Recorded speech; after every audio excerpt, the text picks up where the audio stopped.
Hello and a pleasant good afternoon to everyone. Welcome to this webinar that is entitled The LGBTQIA Migrant Experience, Surfacing Gender and Sexuality in Migration Development Nexus. So I am Dr. Marby Villaseran and I will be your moderator for this afternoon. So to begin, much has been written about gendered migration in terms of the male-female binary, and significant progress has actually been achieved within this context. But maybe still underrepresented in terms of research is queer migrants and migration. Now, gender and sexuality shape migration decisions, such as who migrates, when, where they migrate, and how, the process of migration. Now, migrants in the different gender spectrum now have varied networks, opportunities, resources, and relations with their countries of origin and destination. Now, in today's webinar, we will hear from three speakers as they discuss LGBTQIA plus experiences within this intersection of gender and migration. So let me present our first speaker. Okay. So our first speaker is Mr. Morse Flores. So Morse has been working for the United Nations in Geneva for more than 16 years. He worked with the International Labour Organization, or ILO, for 10 years. Currently, he is with the United Nations Office of the High Commissioner for Human Rights, where he's working as Human Rights Officer. Morse is also an alumnus of the Erasmus Mundus Master's Program in International Humanitarian Action, or the NOHA program. And he also serves as the country coordinator for Switzerland of the Filipino LGBT in Europe. Now, before I hand you over to Morse, something that I'd like to remind our audience, please write your questions, if you have any, as the speakers go along in the Q&A section. We'll also be minding the chat section as well, but for the speakers to be able to get in touch with you or to answer your questions directly. So please write in your questions or any comments that you have in the Q&A section there in the Zoom menu that you should be able to see, right? We'll be going through all three speakers and hearing what they have to say before we go into the Q&A section. So just save those questions, just type them in, and we'll be hearing from all our speakers as they answer your questions at the end of all three of their talks. Okay, so enough with me. Let's. I know you're quite excited. Let's hear from Morse. Hi, Morse. Good afternoon. Magandang hapon sa ating lahat. Belated Happy Independence Day, and then also it's Pride Month. So, as Dr. Villaseran mentioned, I am based in Europe, but before that, I was living in Japan for 6 years, and before that, I was living in Latin America, in Costa Rica.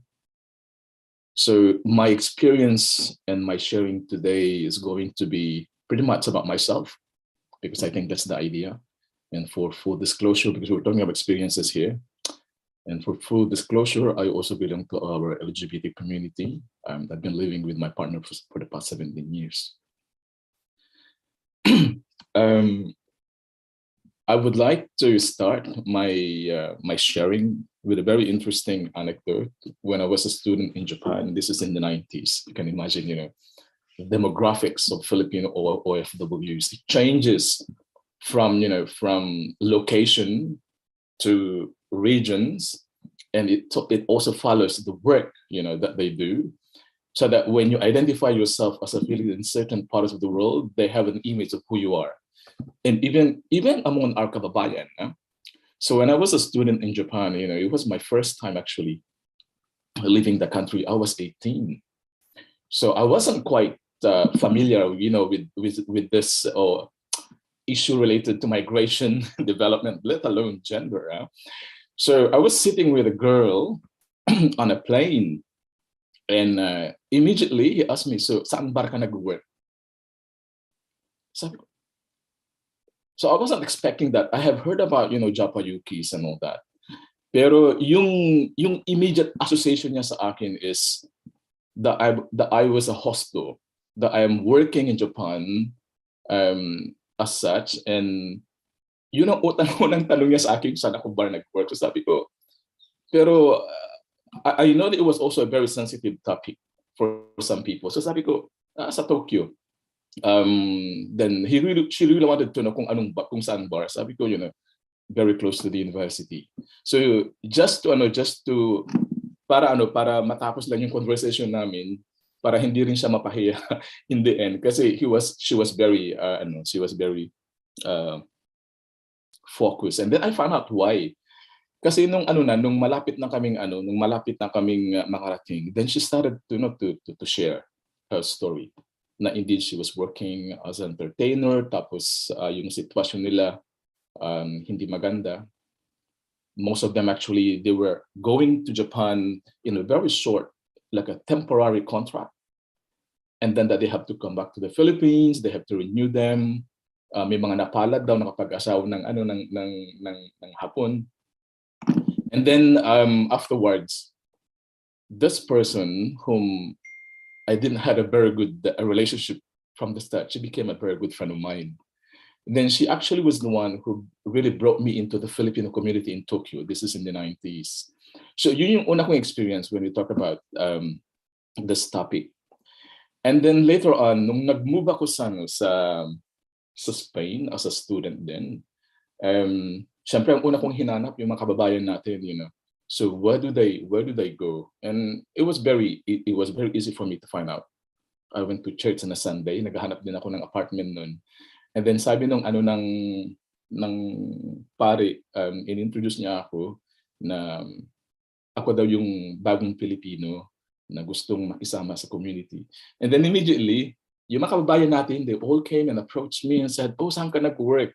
So there's always an association of a work pag nandun ka. Tapos ang unang tanong sa akin, may papel ka? Then that's the time I realized na, again, the demographics of our Filipino community changes. So, tapos, ang sabi na sa sinong amo mo? So, yun yung mga tanong. And then, by those questions alone, you started to unpack a bigger issue, not only about migration, but even within our Filipino communities. So, nung nandun ako sa Spain, yung sitwasyon naman doon, it's more of Filipinos that have families, and then nagsettled sila. So hindi sila temporary, pero marami din sa kanila ang walang papel. And that's where my first exposure with Filipinos without papers. So ang ngayon, dahil alam nila in the end later on na estudyante ako, then they asked me, and then ang una kong nakita dun, one of the biggest issues I had is yung integration nila within the Spanish, kasi nasa Basque ako eh. So I wasn't, and the Basque country, they speak a different language. So nung nandun ako, ang unang shinare sa akin is yung first generation, second generation, the Filipinos in that part of Spain are mainly in domestic work. Tapos yung mga anak nila nakapag-aral na, ang naging issue nila is that they wanted to have a job immediately. So pag sinasabi ng kabataan na gusto pa nila mag-aral, sabi ng mga parents, no, magtrabaho ka na lang, you are here to work. Ang pinaka-importante sa atin, pera.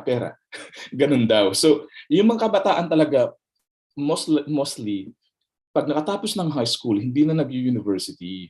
So, ang ginagawa, kinakausap ko sila na it's important for you, unang-una, to learn the language, to get to know the environment. Kasi ang issue nila doon is yung integration.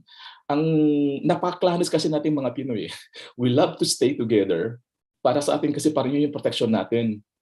But then at the same time, dahil we love to stay together, then we tend to forget kung ano na yung outside environment natin. So then, actually, karami sa kanila mga 10 years na, even 20 years, nahihirapan pa rin sila mag-Espanyol. So in terms, and let alone na within the Basque country, Spanish is their second language. So in terms of administration, in terms of issues related to governance, they're not participating. So besides na they have a certain image of who they are, nagiging invisible din sila. So ang ginagawa natin nung nandun ako nun, we encourage them to participate, in local politics, makidalo sa mga dialogues within the different communities. Now,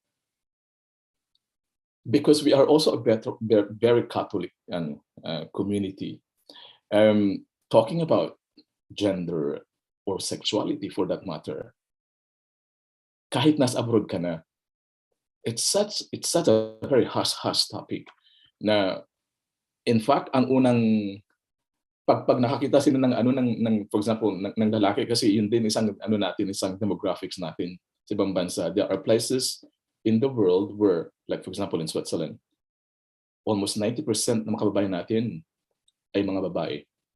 OFW natin. It's the same in Spain. Majority of our Filipino communities when I was there are women. So pag nalaman nila na if you belong to an LGBT community, immediately parang, ay, there's a certain parang hindi ka naman i-resent, pero sayang, parang ganun. Kasi nga kailangan nila ng lalaki. so yun yung nagiging issue dun. And then they create stories around you. So instead of being a welcoming community, ang unang gagawin siya is i-judge ka muna based on your sexuality. Kaya kung ang naging lessons learned ko doon is right from the start, you break that ice. Kaya nung lumipat ako sa Switzerland, nag-work na ako dito, then again, I've always been very committed to our Filipino communities. Kasi doon ko na-feel na kahit wala ako sa Pilipinas, that's where I could still serve my country. So being within the Filipino community. So sa Switzerland naman, meron tayong ugnayang bayan.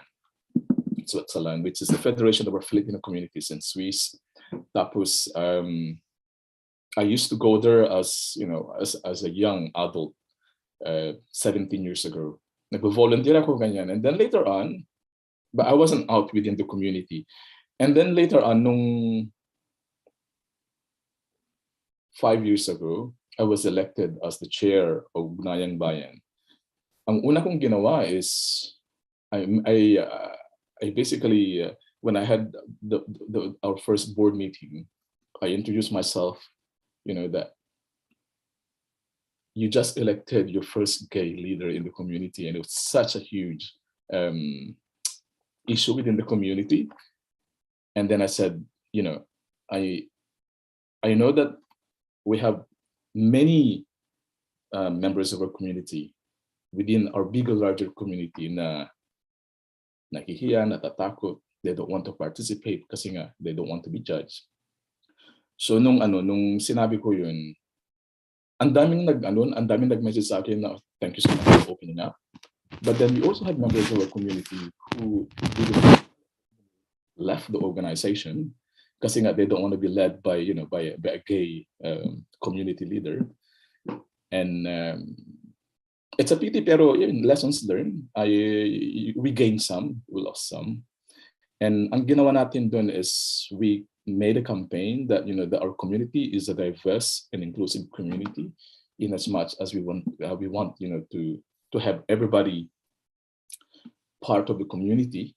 Kailangan natin i-welcome lahat ng the whole demographics of the community. So even in Switzerland and countries that is very modern, yun nga yung isa sa mga demographics natin is yung 80% na yun nakababaihan. I would say that 90% are Catholics as well. So and they're very strong within the community. Our Filipino communities, we are divided into religious groups, into ethnic group, and linguistic group, and geographical origin. So sa Switzerland, we have a very strong community of people from the Cordillera. We have a very strong community from the south, also from the Visayas. But the pillars of the community are our religious communities.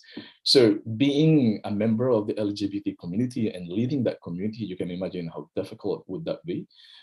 Pero ang ginawa natin dyan is, I think, it was a good way of breaking the ice.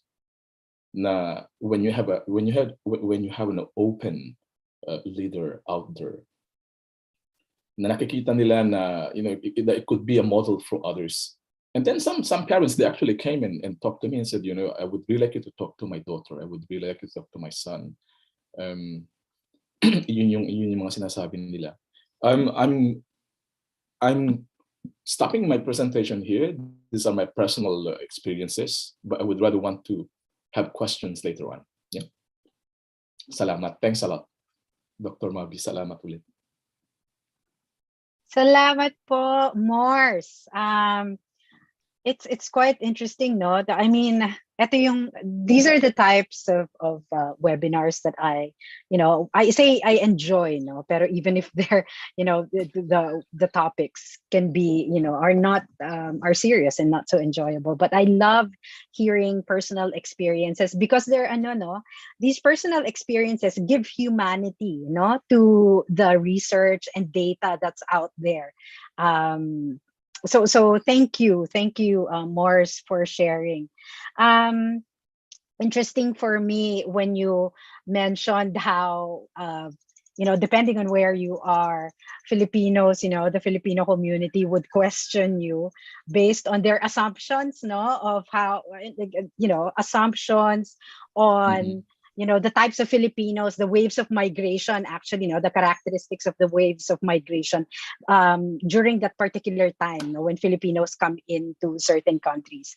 And I think it's particularly important as well to that you highlighted how kind of the experience of being a migrant and being welcomed by, you assume your community, right, from your place of origin would be a welcoming one because you have shared experiences. But apparently there are barriers, still. And when you think about it, the Philippines is very diverse as well. You mentioned that linguistic, regional, and within the Philippines there are different cultures as well.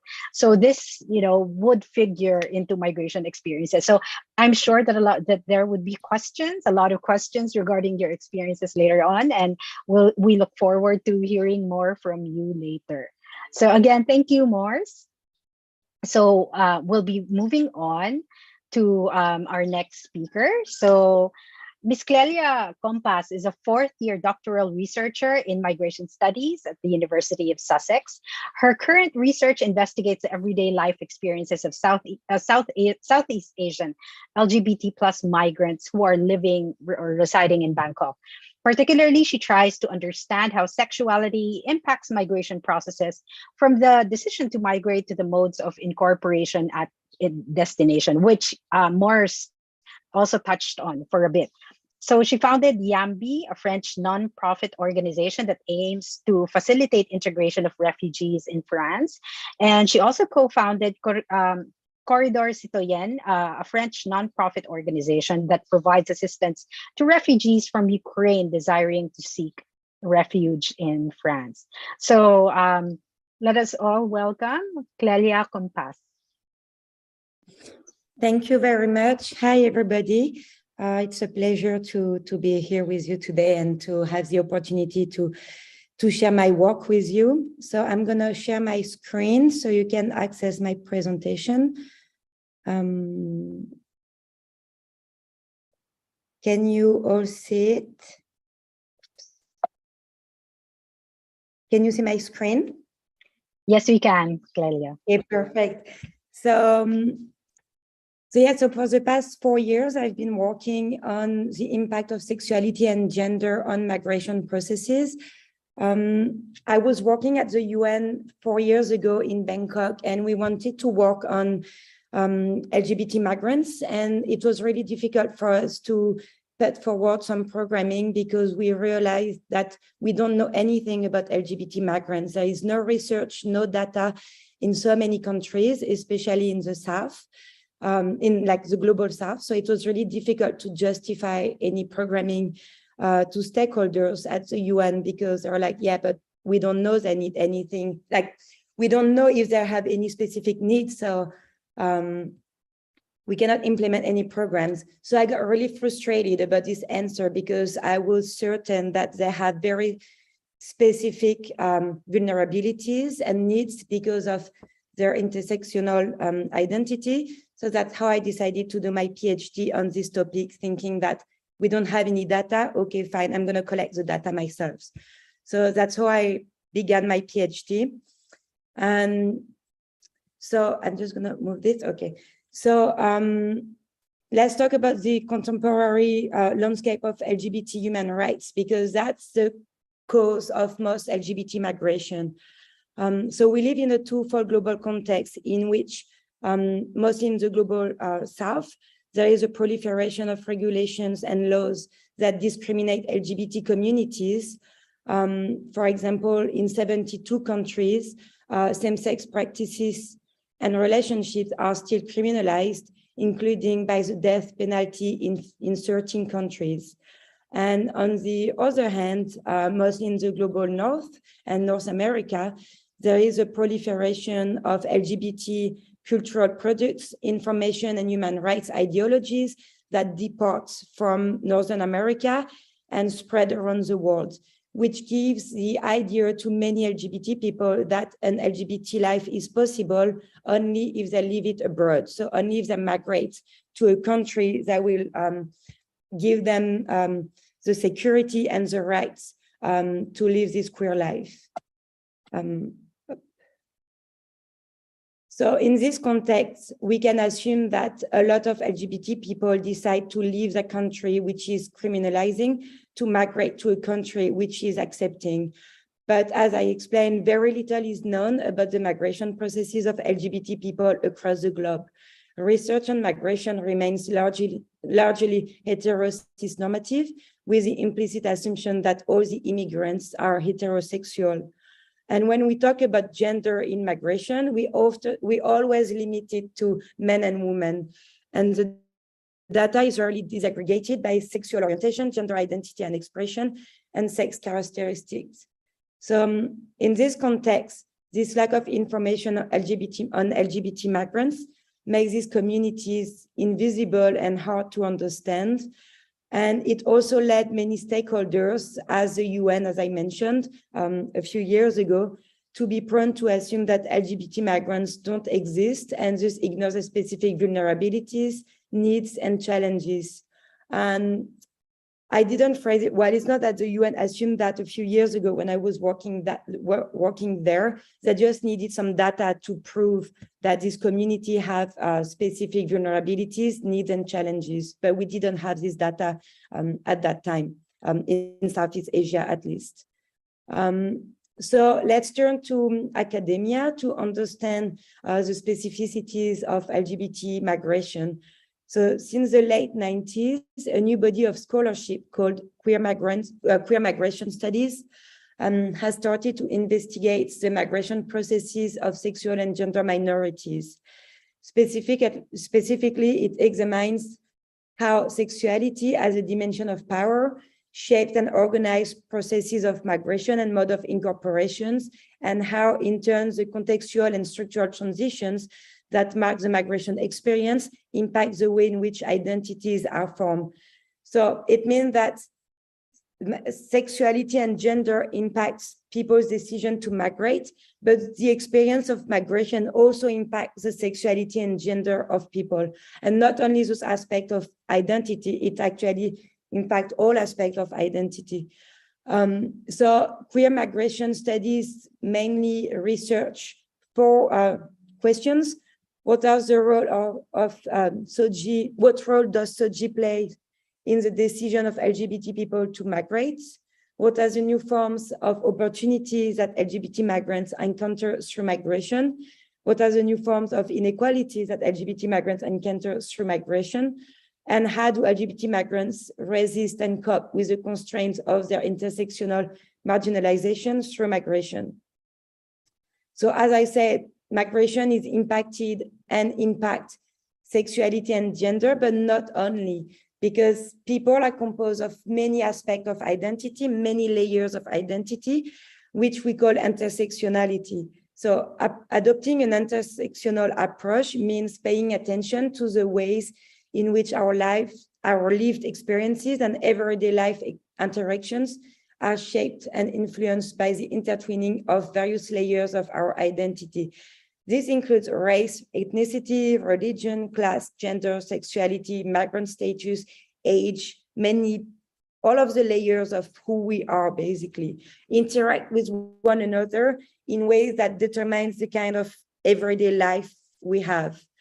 And it is also, as a thing said, it is the intersection of the social class, ethnic, migrant, and sexual identities that fashion the migration processes of LGBT migrants. It goes beyond only sexuality and gender or beyond only being a migrant. It's the intertwining of all of that. And so I did a short summary of the kind of inequalities and opportunities that LGBT migrants encounter through migration. So LGBT migration has been often understood as a movement from repression to freedom or a heroic journey undertaken in search of liberation, because many LGBT migrants leave the global south to go to the global north, thinking that they will find a land of acceptance and freedom and possibilities, but it's way more complex than that. In realities, with the new forms of opportunities, LGBT migrants also encounter new forms of inequalities through migration. This includes heterosis normativity of immigration management. There is less migratory avenues for LGBT migrants. For example, in many countries, there is no spouse visa for LGBT couples. And they also face some racialized homophobia from the local population, which include both racism and homophobia, transphobia. Then they constitute a minority in a minority, as the previous speaker mentioned. So they sometimes face some racism from the local queer community from the country of immigration, but they also encounter some homophobia, transphobia from their own ethnic migrant community. So they always find themselves in always half in, but half out of many communities. They belong without belonging, because there is always an aspect of the community that casts them aside. And so it creates a very vulnerable situation for some LGBT migrants in ways that queer migration has to be understood as a process of exclusion as much as it is of inclusion. But they have a very strong capacity of agency and resistance, and they employ a lot of different methods to resist the discrimination and marginalizations that they may face through migration. It includes individual modes of resistance. For example, they can strategize their subjectivity and choose to perform certain acts of citizenship at strategic moments in time and space to enact, resist, and avoid certain ruling norms. For example, transgender people often, when they go through immigration border at the airport, they decide to dress or to present themselves differently. They dress more cis-normatively. So for example, a transgender woman will dress as a man and she will not wear any makeup.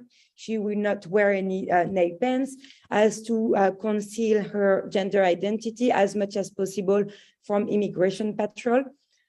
So that's just one among many examples. And another possibility to resist discrimination on an individual manner is through intrinsic change in one's identity itself. For example, some very religious migrants, they migrate abroad, and or the other way around, some people who are not really religious, they migrate abroad, and in the country of immigration, they face some discrimination, and they feel a bit isolated. So they might turn to a religion and become more religion than they were before, as a way to cope with the discrimination they face. It's like their own private garden to find some strength and some courage to keep going. But the reverse is also possible. Some people who used to be very religious stop to be religious when they migrate. So because this presentation is short, I can only give you very few examples, but there are many examples of modes of resistance.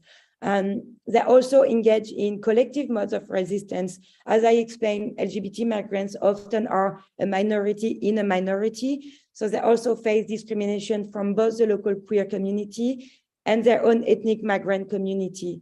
So to face that, they create their own support networks and safe space created by and for LGBT migrants. So it is really a space dedicated to them, by them, to reunite with each other, to unite their forces, to mobilize, to sometimes organize a fight for their own rights. And so it's really a place of political mobilization, but also community support. And so in this context, because I'm sure many of you are stakeholders, so it's important to keep in mind that stakeholders can play their role in making life easier for those people and making sure that they can come forward in a safer environment. And so I listed a few recommendations here. The first one is obviously more research to document the condition of LGBT migrants across the world. We are not many researchers researching their condition in the global south, because it is often assumed that migrants leave the global south to go to the global north. But my PhD, for example, investigates LGBT migrants from Southeast Asia, including many Filipinos, migrating to Thailand. So it is south to south migration, Asia to Asia migration. And I'm among the very few researching that, which is problematic because so many LGBT migrants from the global south live in Thailand. So it's important to understand why they go there. And I'm pretty sure many migrants live in the Philippines as well, in Manila, because it has this reputation of being an LGBT country, although there is a lot of discrimination I'm very aware of, but the transgender community is so visible that it attracts some transgender people from elsewhere. And those people, sometimes they arrive in the Philippines, they don't know that it's not that easy for LGBT people to be in the Philippines, because this transgender community is very visible, at least from outside of the Philippines. And so another recommendation is more sensitivity and cultural awareness training on LGBT issues and terminologies to stakeholders, to ensure that stakeholders have the competencies to adequately interact with and support LGBT migrants. I also call for greater collaboration between migration and LGBT organizations, because during my field work, it was crazy how those two network, migration organization and LGBT organization, don't talk to each other. They don't know each other.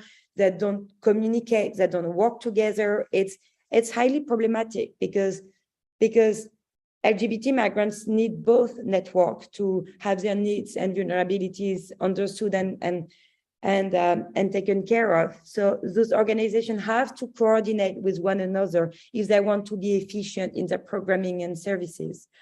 And another recommendation is more inclusive. It's to create a more inclusive environment in which LGBT migrants feel safe to disclose their SOGI to stakeholders. It can be through easy things like hanging an LGBT flag, or having some brochure talking about LGBT issues in the office of the organization. So it's just small things that make the LGBT migrant feel that it is a safe space and he can come forward. Their demands and needs will be understood by the stakeholder.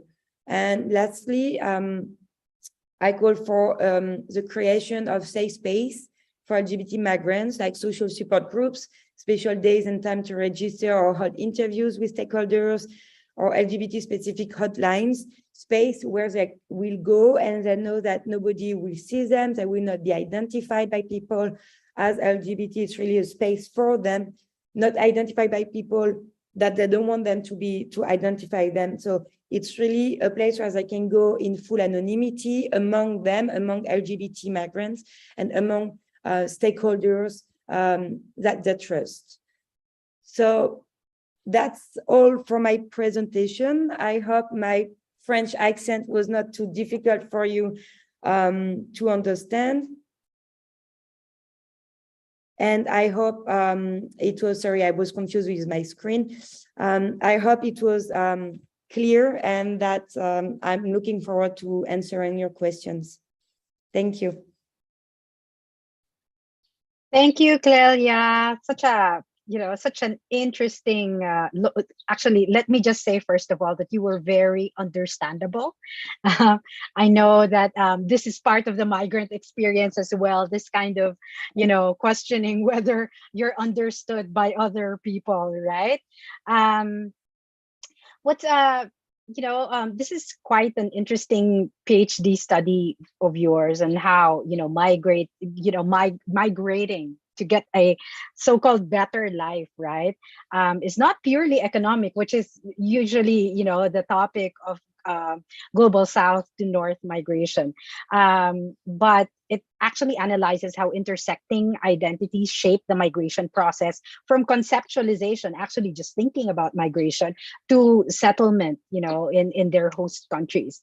But I think it's also quite important that you highlighted new forms of inequalities that can be present, right?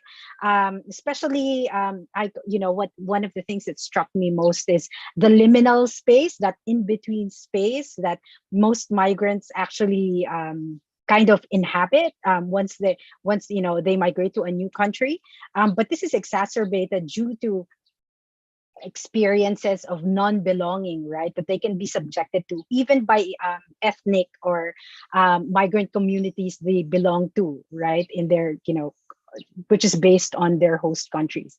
And also, I'm very interested in that south to south migration, because it challenges, right, that idea that migration is usually global south to global north, which again is based on the idea of economic push and pull, right, when it comes to migration. So fantastic. I'm sure that I can see that the numbers in the Q&A box are increasing, and I actually have questions for you as well later on regarding modes of resistance that that I'll ask later, or maybe some people will ask later. Okay, let's head on to our final speaker, our third speaker. So Kay Candaza is a Dutch woman of Filipino descent. She's a woman of trans experience and an intersex, queer, Filipinx, Marxist feminist, migrant rights, and anti-imperialist activist based in the Netherlands. She is a trans committee head of Filipino LGBT Europe and a senior member of the Society of Transsexual Women of the Philippines, or STRAP, and Pinay sa Holland, Gabriela, Netherlands. So please welcome our third speaker, Kay Candaza. Take it away, Kay.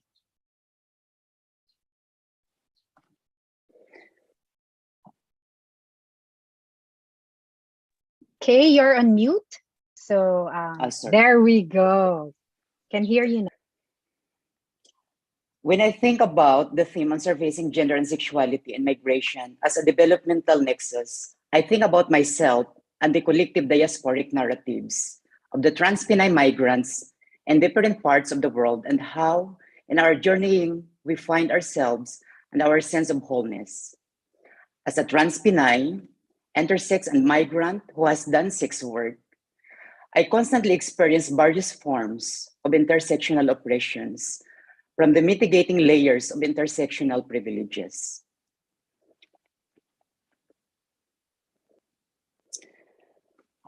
I got asked and questioned what my body really is. Why identify as a woman? What is my intersex condition? How I do sex work? Am I top or bottom? If I have a vagina, etc. I experience violence in many forms, in words, in physical and sexual assaults, and in forms of exclusion from protective rights and recognition.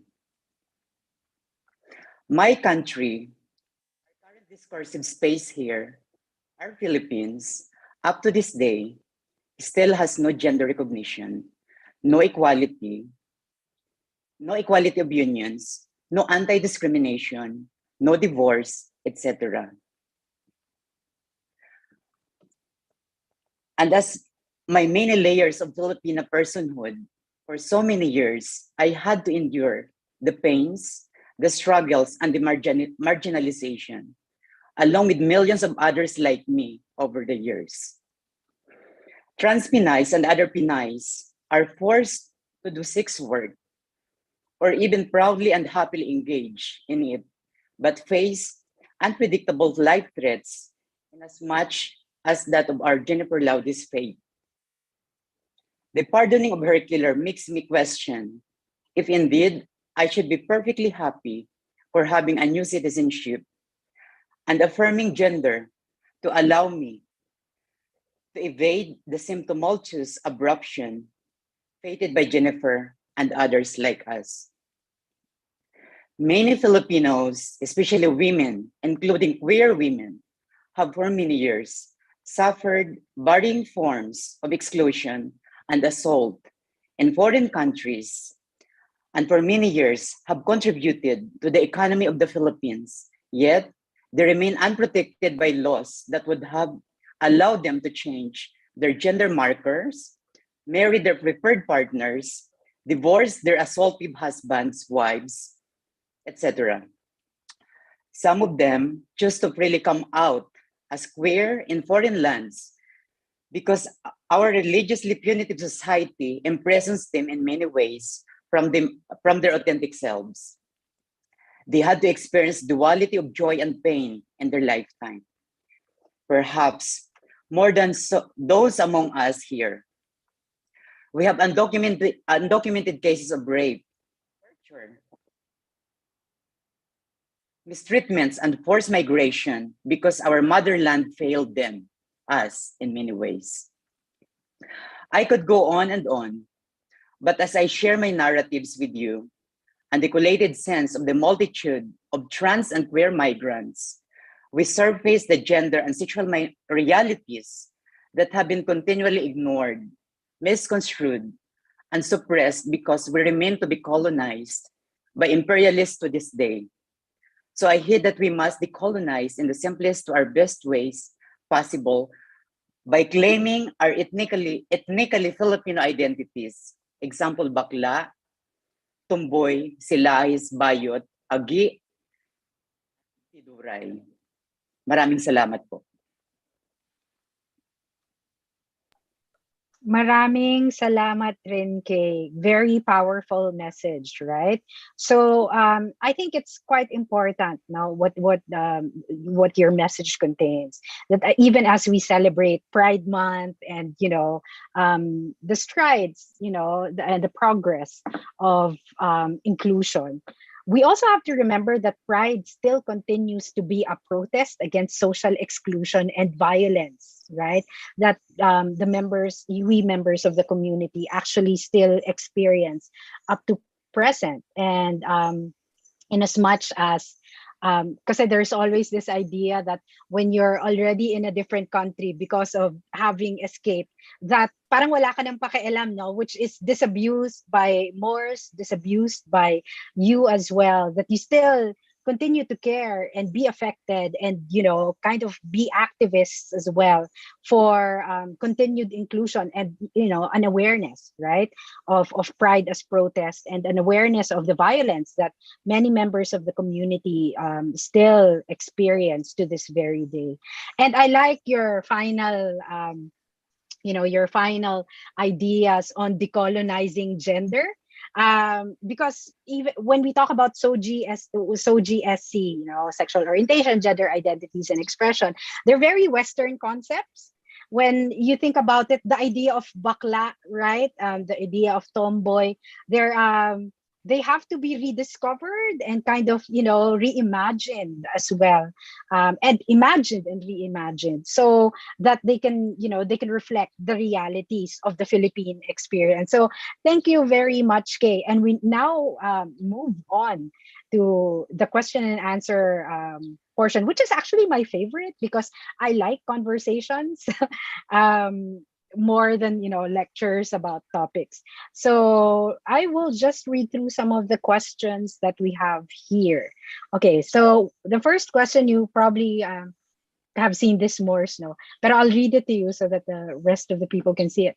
So for Morse, you've lived in many countries. How would you differentiate your experiences as an LGBT in your queer in your country of destination compared to here in the Philippines? And maybe that's something that Kay can answer as well. Well, I guess the first one is you can marry outside. You can't do that in the Philippines, and that is empowering. I mean, if you can live your truth, yeah, I think that's already an incredible change, from within. And that's the most empowering of all the experiences I had. Second one is iba yung feeling mo na yung tao pag tinitignan ka, and it's not about your gender, it's not about your sexuality, it's about you as a human being. Sa atin sa Pilipinas, may ano ka, parang may nakalagay dito sa ano mo na badig ka, na bakla ka, na yun yung unang lumalabas. So and you cannot focus on the most important things, of your life, because ang lakas nung pressure nung within the family, within your immediate family. Kaya kung minsan pag nasa Pilipinas ako, you even have to adjust even in the most closest of your families. In fact, yun ang pinaka-challenging. It's within your immediate family na hindi ka ina-accept for being, who you are. Samantalang sa labas, nobody knows about you. So you can, then you can be as creative as you can. And the hindrances that you put, the face that you usually put in yourself, mentally, emotionally, mas magaan yung pakiramdam mo. Yun yung ko. Pero iba rin kasi yung level ng issues na mararamdaman mo pagdating mo sa ibang bansa. Yung, halimbawa, pagkararating mo lang sa ibang bansa, you have to adjust on the environment, you have to adjust on the law, you have to adjust structural yung kaharap mo. And then samantala sa Pilipinas, it's more of societal na nandyan na, and you're born with it, you have to deal with it whether you like it or not. Here, you can choose your battle, one step at a time. So yun nakakatulong yun. So, Morse, what I got from that, is that, kind of in the Philippines, it's more your gender, which is the presenting identity that becomes problematic. While when you move to a different country, when you migrate, true intersectionality happens, which is something that Clelia actually talks about, that it's not just about gender anymore, but all these other, it can be about race, it can be about social class, it can be about all these other identities that can impact the migration experiences. Thank you, Morse. Kay, would you like to add something to that? About the experience I had here. Here in the Netherlands, I can live freely as the woman that I am, but there are also a lot of layers of marginalization continue within the Filipino community, within the queer, migrant Filipino queer community. So there's this policing of gender still continue, and then there's constant surveillance pa rin ba, Kay? Like, is there still constant surveillance? Yeah. The racialization and policing of our bodies still there. And I'm a Dutch national, so I have a female documentation. That's one of the reasons why I want to highlight the problematic experience of many trans people with dual nationality, for example. For me, I cannot have both. I have to renounce my Philippine nationality because it's a two mismatched documents. So many recognition of marriage, for example, and gender, and so on and so on. So it's a struggle, and for so many undocumented trans people or queer people in the Netherlands, it's a triple double struggle for them to, you know, to live their truth even here, like immigration or the police, or you know, or access to services, for example, that most migrants have, you know, privileged migrant I'm talking about. So yeah, it's still a struggle. Yeah. Okay, thank you, Kay, for highlighting those continued difficulties, which Clelia actually kind of mentions in her studies. I hope this webinar will help Clelia as well, kind of in her, as part of her lit review and data gathering as well, no, Clelia. The next question that we have here is for those of you who have experience, in terms of maybe practices in other countries, how does one ensure the protection of rights and welfare of LGBT migrants, in extremely conservative countries? One example that is given here is those in the Middle East. In Clelia's research, she highlighted how this is one of the reasons why people would choose to migrate in the first place, because they're fleeing persecution, from cultures and countries such as this. So, if anyone would like to share. Maybe very shortly though. It's interesting because we have this incredible perception of Middle East as a very repressive, and it is in terms of LGBT. But I was quite shocked, when I was in. Again, this is my personal experience. When I was in, I think the Middle East is also very diverse, And iba yung Middle East na Saudi, iba yung Middle East na pag nasa Israel ka, iba yung Middle East na pag nasa UAE.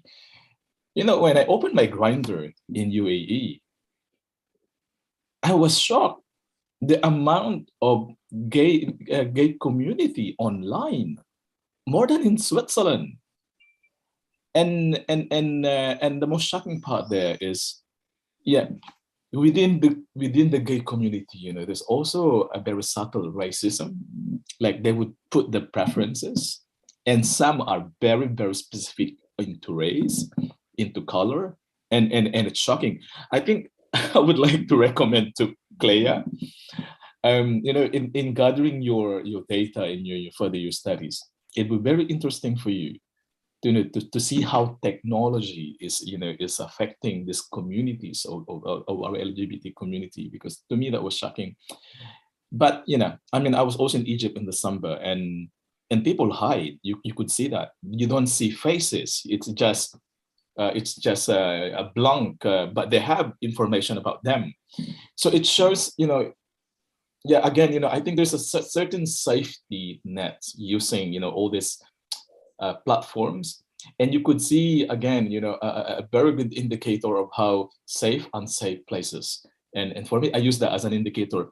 And when I travel, that's what I do. Interesting na Grindr as technology actually becomes parang a way of scoping out the terrain, Morse.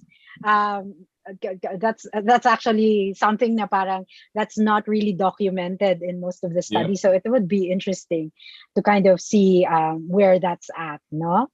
Okay, and regarding, even in preferences, I do recall, like when I was doing my migration research as well, na parang in talking about the male-female binary, Asian males are considered to be, in the hierarchy of desirability. They're in the lower rungs, while converse naman yon when it comes to females, because we're exotified, right? In that particular hierarchy. And I guess this is exacerbated pa lalo in the case of Miss Kay, Clelia actually would like to say something. Sige, baka you'd like to respond to Morse's suggestion as well later on. Yeah, so thank you, Morse. I just wanted to add to what you said. Actually, indeed, there is a quite big LGBT migrant community in Dubai. A lot of, like a few people I interviewed in Bangkok told me that they wanted to move to Dubai, or one, a transgender woman from the Philippines had already moved to Dubai. And so when we did the interview together, she was already in Dubai, and I was really surprised about her choice to go there. And she explained that she moved there for economic reasons, and she moved to Thailand for gender reasons. She wanted to be living in a more free environment. And after a few years in Bangkok, her economic situation became more precarious. So her onward migration was motivated by very different reasons. It was mostly motivated by economic reasons. So Dubai is a well-paying country. And so she was okay with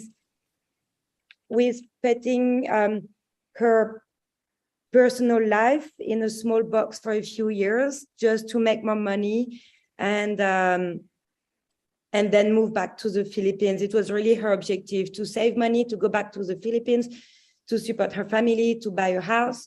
So she was ready to lose a lot of rights for a few years to access this.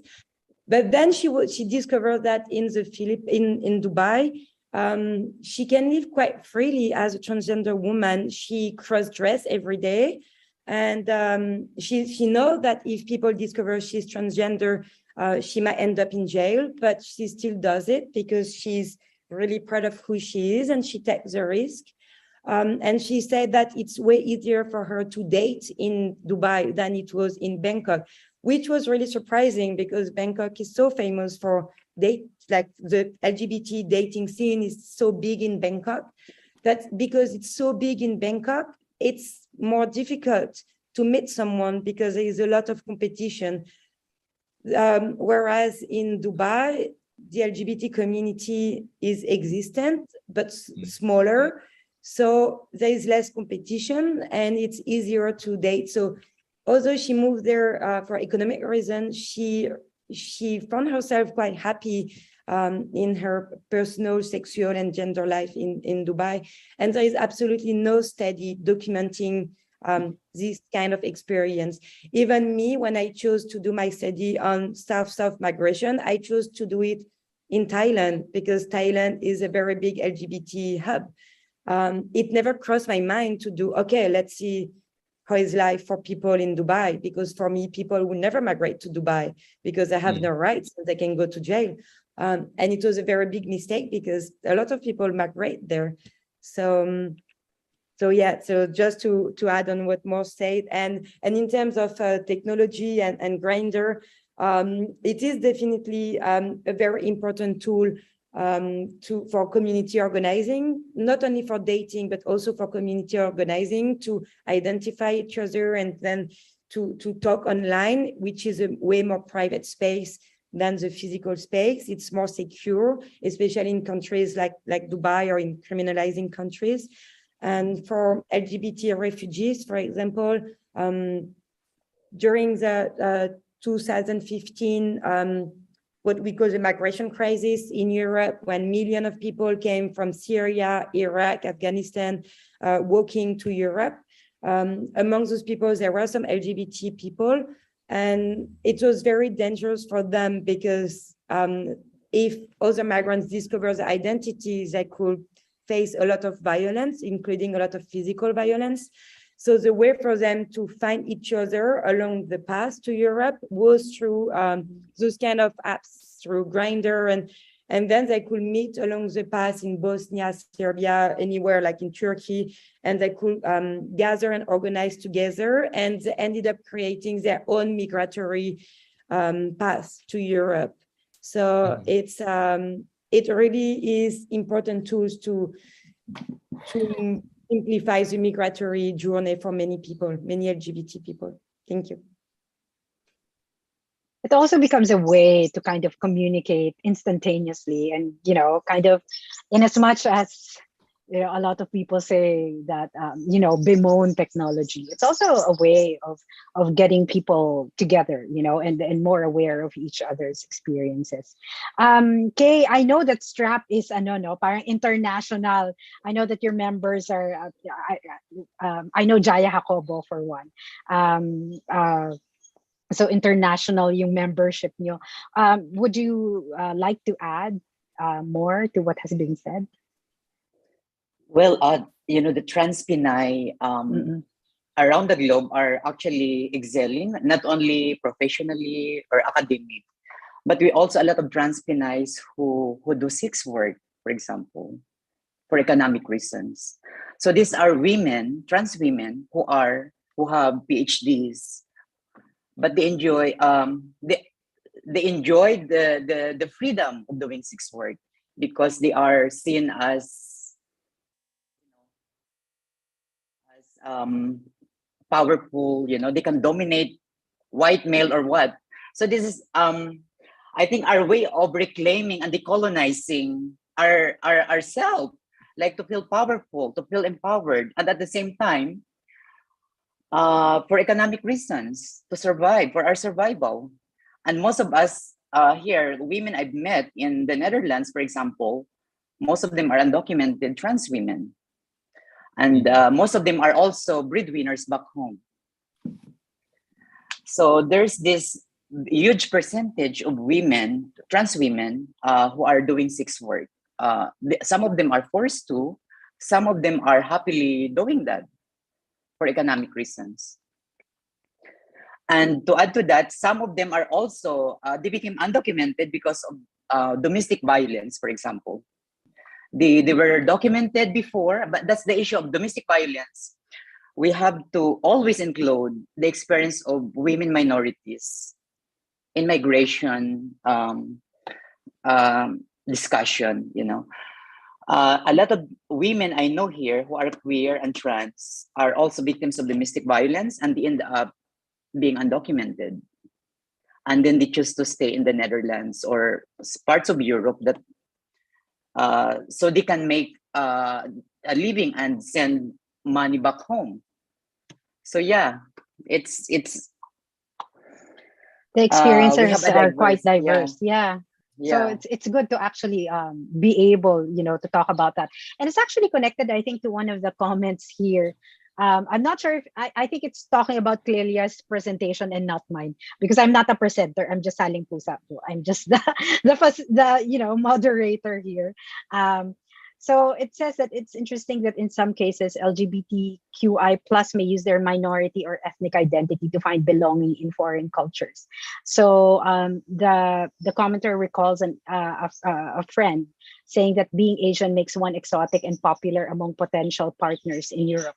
So this actually is a show of agency, which is pretty important as part of documenting migrant experiences, because you don't want to look at them all as victims. You don't want to subsume them under the victimized identity, because this actually takes away their humanity as well when you see them as numbers and as victims. So it's also important, though I'm not saying that this shouldn't be cases of abuse and such shouldn't be we shouldn't be made aware of them. But it's also important, I think, to see these pockets of agency happening and empowerment, happening, because they can be sources from which greater strides towards inclusion, diversity, and equality can actually be could actually stem from. Right. So let's have the next question. Okay, so this is addressed to Morse by Ben Rashdimo, but I guess everyone can actually answer this. And for Clelia, if not from your personal experience, then from the experiences of people you study, who are the participants of your study. So it's addressed to Morse, which asks, when you became the chairman of a Filipino migrant group, what steps did you take to pave the way for LGBTQI plus Filipino migrants to better integrate not only into societies that you're part of, but into the pre-existing highly heteronormative migrant Filipino communities, right? That are Right. present in your host, I say host, but your, you know, it depends on how you feel about your country and in Right. the destination countries, right? So I can ask this about I can ask this of Kay as well. And if Clelia would like to share personal experiences or the experiences that you've documented, then please do so as well. Thanks for the question. I think the first thing I did was really to come out. I wasn't out, not even in my family. But then I realized that, you know, that I have no right working for human rights if I myself is not out. And for me, that was the biggest change, not only within me, but also within the Filipino community. And when people saw that somebody from the LGBT community could lead the community, that was a big change. And what we did as well is we made a campaign.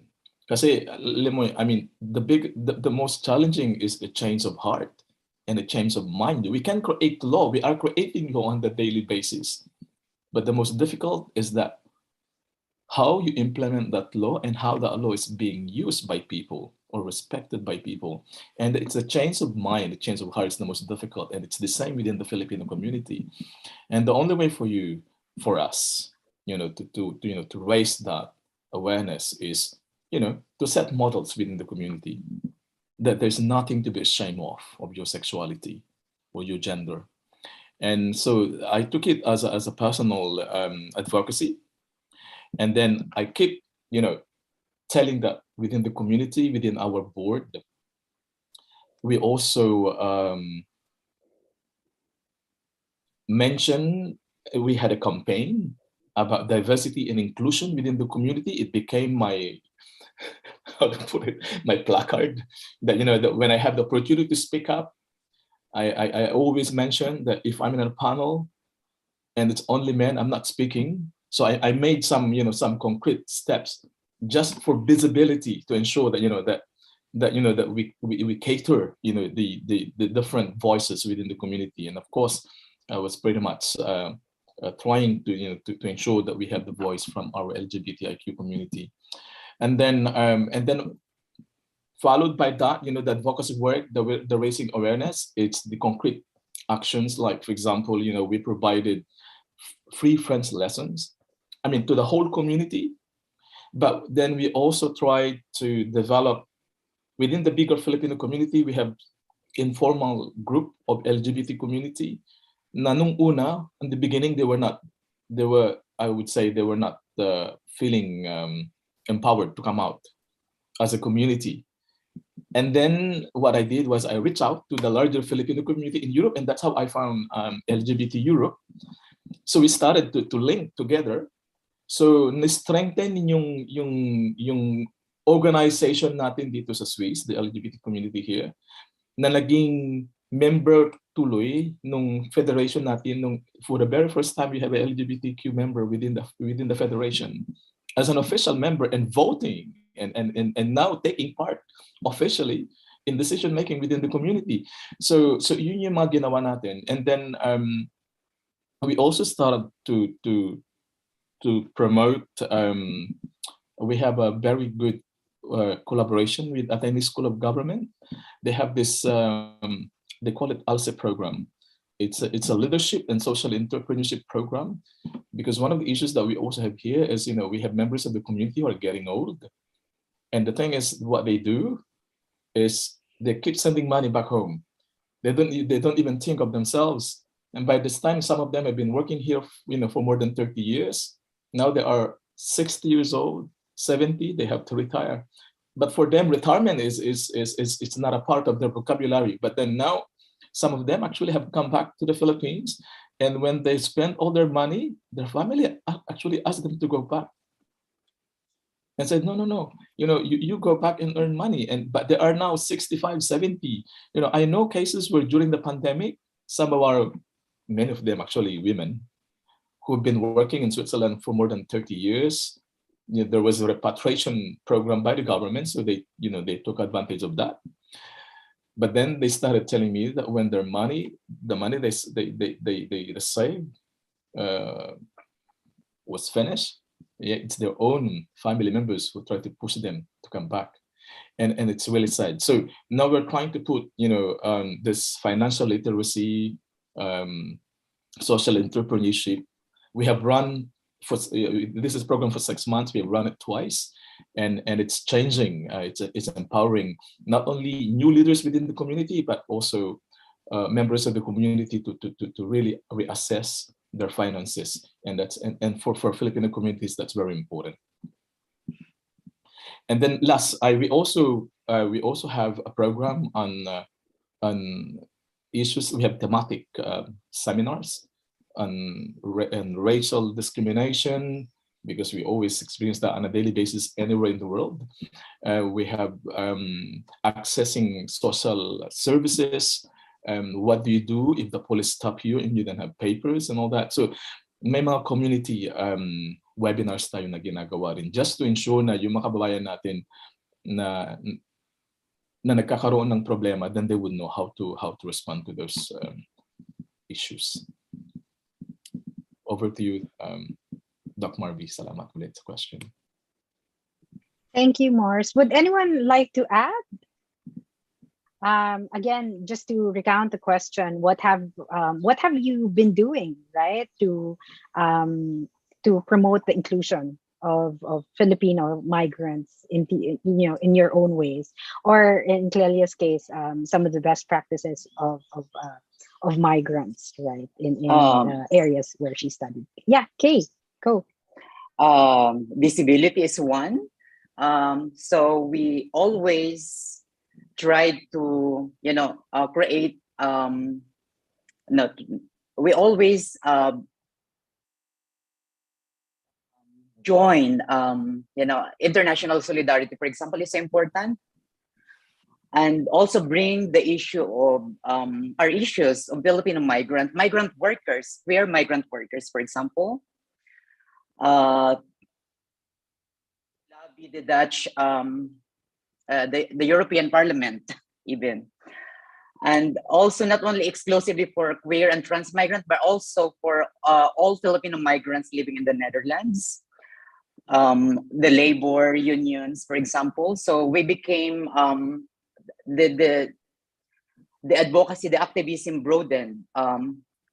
The women's rights, feminism, the rising right-wing politics in the Netherlands, for example, and the rising terrorism, like people, particularly women of color, are always experience microaggression and racialized, form of, trans misogyny, for example. So we lobby so many laws for not only for labor or for queer and trans migrants or Black POC in the Netherlands, but also the healthcare system to include undocumented people in our healthcare system, like vaccination for COVID, and to include them in the QR code, because most of them don't have access to that. So with the help of our communities and Filipino communities here, we made a kind of solidarity with the privileged and the unprivileged one. Yeah. Thank you, Kay. I can see very important work happening, especially with undocumented migrants who actually experience further marginalization because of their undocumented status. They basically seem like they're not there, right? In the country that they've settled in. So thank you for that. Clelia, can I just tweak the question a bit? I'm interested because you mentioned that you're a PhD student. For example, as someone who's a feminist and is an advocate as well, and we'd like to do research that not only is extractive, right, for our PhD in terms of getting information, right, but we try to give back to the community that are so generously providing us with their participation. So are there ways by which you've strategized or you've actually planned, if you haven't already done so, to give back to the communities that you are studying? Thank you. So before I answer to your question, I wanted to add something on what has been said, talking about the specific context of Thailand. There is an LGBT rights movement in Thailand because although it's seen as a very inclusive country, there is no laws in Thailand for LGBT communities. So there is a movement, there is a lot of LGBT organizations in Bangkok, but almost all of them are dedicated to Thai people and all of them work in Thai language. So LGBT migrants from anywhere are very excluded from those movements. And a lot of those people get very frustrated when they arrive in Bangkok because some are really active in LGBT rights and activism in their home country. And when they arrive in Bangkok, they want to continue to be involved and to be active in activism, but they cannot because all of those organizations work in Thai and are not really welcoming to non-Thai people. And those which are welcoming are mostly welcoming to Westerners or English-speaking people. So if you're from the Philippines, but you don't speak English or Thai, or if you're from Laos, Cambodia, or anywhere, it's very difficult to find a space for your activism.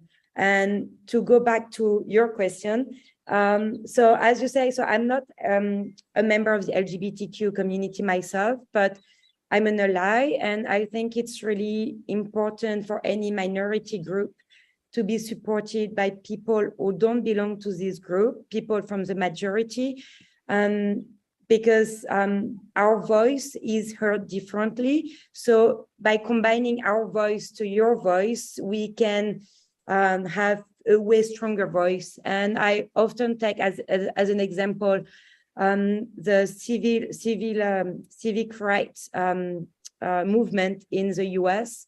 And I believe that if no white people stood up for Black people, it would have been harder for Black people to obtain those rights. So that's why I'm much more involved in LGBT human rights and activism than I am in feminism, for example, because I feel that my voice has more impact to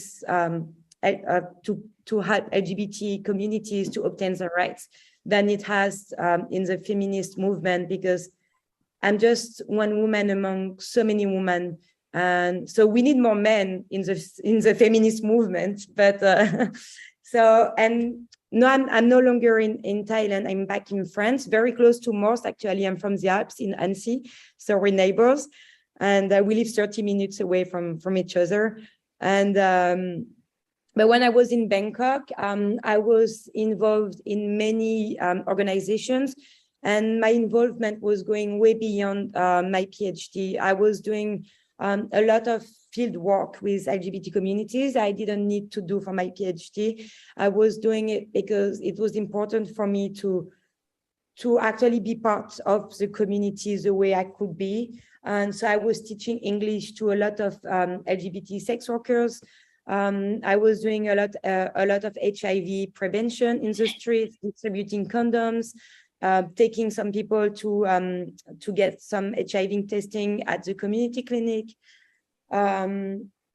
That's the biggest examples that come to mind. I was also visiting some LGBT refugees in immigration detention center, and those people they were not from Southeast Asia, they were from Egypt or Iran, so I couldn't include them in my PhD because I was only studying people from Southeast Asia. But it was really important for me to be just true to myself. If you say that you're an ally, if you say you want to help, you help anyone in any way you can do, even if it doesn't help your PhD, because what matters is not the PhD, what matters is the community. And that's why my PhD, I want it to be really empirical. I want it to be really about people. I'm not really into the theory. I'm not really into adding to academia. I'm into understanding people, into understanding communities, so we can actually help them. That's why I'm not really I'm not an historian, I'm a present day person, because what matters to me is the life of the people right now, so we can help them right now. Thank you, Clelia. Such a powerful message, no? It goes beyond just getting a degree, really, and seeking to make this a better place. And when you think about it, it's also important when you mention that you don't need to be part of the community to be an ally, right? And when you think about advocacy, you should get everyone involved because you acknowledge that you're a minority, so everyone should be involved in kind of putting forward equity and equality. Okay, so just as a time check for those of us in the Philippines, I know that you're in different time zones, Morse and Clelia. Maybe it's 4:22 p.m.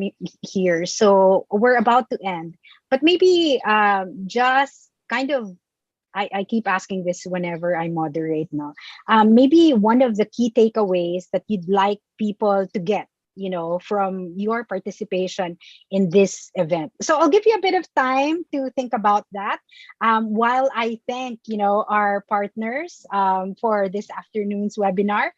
So in this afternoon's webinar hosted by CIFAL Philippines, and our partners are the UP Center for Women's and Gender Studies, which I'm a part of, as well as Pantay Pilipinas, of course, the University of the Philippines, and UNITAR.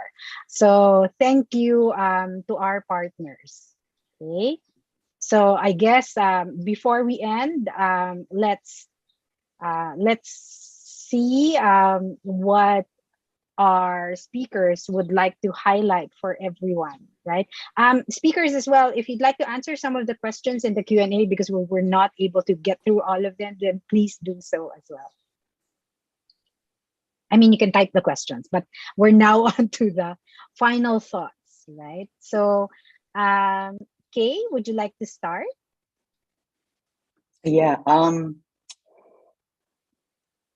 As a migrant, as Filipino myself, sana bukas yung puso at isip nating baguhin, i-decolonize yung ating society, kasi we are still, until now, we are still extremely colonized. Dapat yung Pilipinas ay bukas para sa ating lahat, anuman ang ating mga pagkakaiba. Dapat ay malaya tayong mamuhay ng iba-iba yung political leanings, nang walang pangangambang maridtag or malayang magpahayag ng mga saloobin, malayang ikritik ang ating gobyernong corrupt, at malayang magpahayag ng mga saloobin or baguhin ang pananaw ng mamamayang Pilipino na ginagalang ang ating pagkakaiba-iba at nirerespeto ng may dignidad ang bawat isa. Yun lang po. Thank you, Kay. Such a powerful message. Kind of respect, I think, is the very basis for being able to empathize and interact with others. Parang that's one of the things that we should all kind of practice and keep in mind and keep in our hearts in mind. Salamat, Kay. Clelia? So I don't speak Filipino, so maybe I'm gonna repeat what Kay just said, but because I couldn't understand. But I think what I want to highlight is just to see people and as human beings, and we are all the combination of the many layers of our identities. I'm not LGBT, but I'm a woman, I'm French, I'm blah, blah, blah, and we are all the combination of all of that. And it's important to stop stigmatizing people or putting a sticker on their head and be like, this person is LGBT and that defines this person, because this person is much more than that. And being LGBT is only one among so many layers of this person's identity. And so I think that's the thing I want to highlight. Just treat anybody equally, no matter who this person is, where this person come from, who this person identify as. And that would be already a great start to a more inclusive and caring and welcoming world, in my opinion. Thank you, Clelia. Such powerful messages. Finally, let's hear from Morse.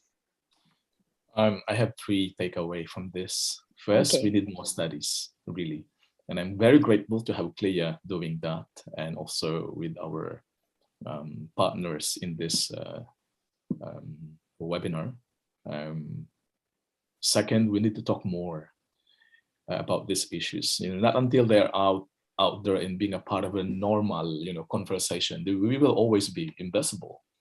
People will always be, they will scared, to tell their story. There's so many versions of stories that that we need to unpack and and learn and relearn. And that's my third point. It's about learning and learning. It's very difficult because we've been yung learning kasi natin, it starts from the family, and that's where I always want us to push for that learning first. We learn to discriminate people right from the bat within the family. We learn to be racist, not in school, it's in the family. And that family is core, it's central in our identities, and that very many layers of identities. We need to bring home education. We need to ensure that that education is it's not only about gender and sexuality, but what's most important is that in everything that we do, that the dignity of a human being should be the center, of the conversation. The fact is that, in the Philippines or in many parts of the world, human rights they would consider it as a very Western concept. Some despise it. Immediately, it's a red flag for some countries or some people.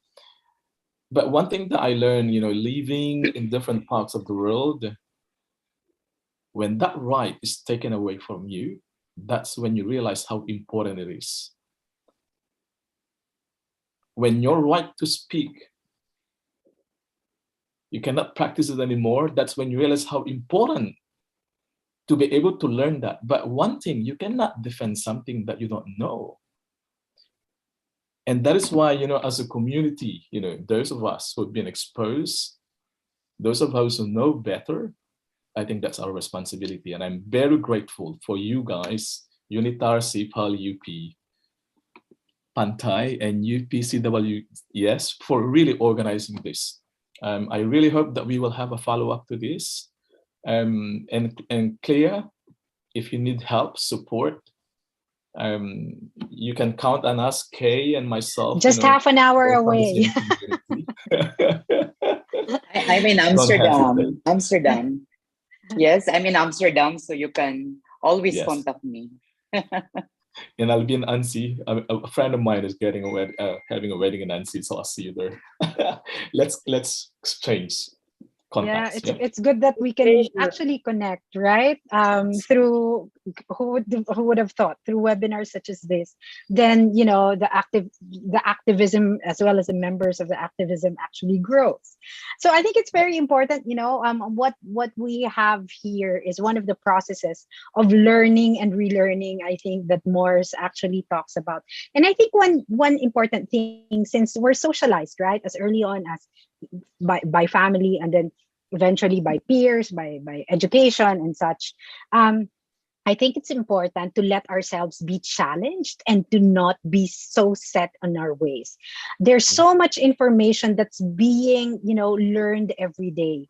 So it's actually our responsibility to keep up with this and to allow ourselves to grow and progress together with information that is being presented to us. And knowing about other people, that's why I was saying that I'm more interested in experiences, right? Knowing about these different experiences will help you connect, to engage, to empathize, and actually will lead towards respecting each other's, myriad experiences about being a person, a human being in this world. So I know that's kind of like a motherhood statement, but it's something that I really hold close to my heart as well.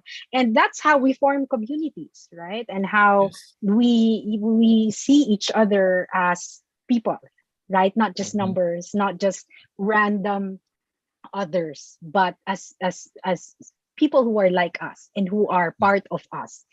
Everyone is a we instead of just a they, right? So enough of Indeed. my pontificating.